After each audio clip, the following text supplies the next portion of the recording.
الحمد لله رب العالمين والصلاة والسلام على المبعوث رحمة للعالمين وبعد. Just before this video, we did a video on the definition of Hizbiyyah by Imam Ibn Taymiyyah rahimahullah. This article, which you will also find on our Facebook page, inshallah, the link will be provided, is titled, "Is the Salafi Da'wah a personality cult? My Sheikh does not make mistakes." Imam Ibn Taymiyyah rahimahullah explains, no teacher, meaning of Islamic knowledge, should take an oath of allegiance or threaten his students to be expelled if they don't obey.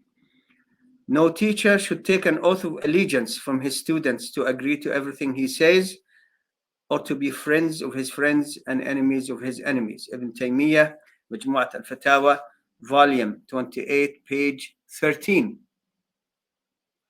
The Salafi Da'wah is a methodology on how to understand and practice the Quran and Sunnah.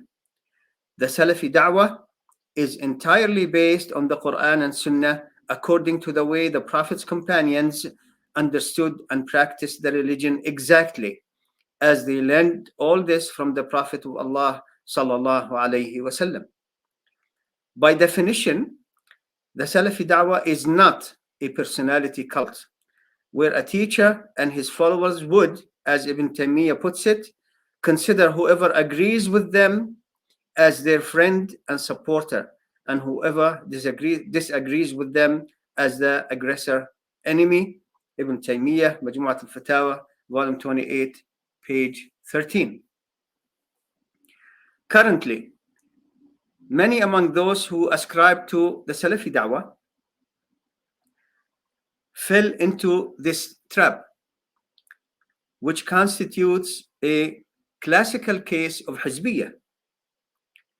They appoint a teacher of their choosing, of course, to be the teacher, like the teacher. Others do the same with a teacher of their choice as well. They then start a warfare against each other, often not knowing what the issues of disputes are about, or if the teacher is correct and wrong, their teacher. How can they then, number one, often do not look for evidence from the Quran and Sunnah supporting the stance of their teacher? Number two, even if they do, they very often wouldn't know if the evidence that the teacher gave them is accurate or if it is used accurately. Thus, today, many among those who ascribe to the same da'wah have divided into competing camps, waging surrogate warfare against each other on behalf of their respective teachers. Oftentimes, the teachers don't know what these followers are doing. Meanwhile, they have ignored to a large extent confronting the increasing number of deviant teachers and misguided groups and ideologies that steadily dismantle Islam one creed at a time and one practice at a time. And when one of the sub-teachers or sub-leaders of the competing camps gets tired of all this mayhem, they often switch from one extreme to the other extreme. They get tired and bored from all this warfare. Then they switch from one extreme to the other extreme. Instead of exaggerating in attacking the other competing camps as they used to do, and of course their teachers and sub-teachers and sub-leaders, they now become soft, extreme in tolerating and being lenient with apparent contradictions of the Sunnah and the way of as-Salaf al-Salih.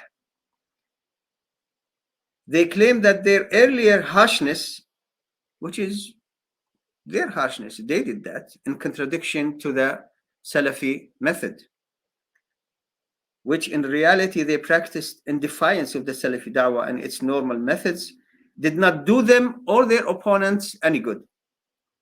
So they become soft and lenient at the expense of the da'wah and at the expense of the sunnah of Rasulullah sallallahu alayhi wasallam, even the aqidah sometimes, since they do not challenge the deviants and their deviations effectively, as is required from them. Now they're soft now. They want soft and vague, no responses.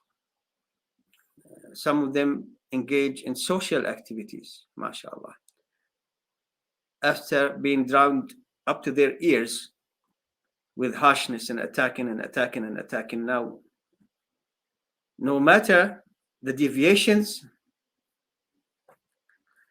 instead they should defend the Quran and Sunnah and promote obedience to them.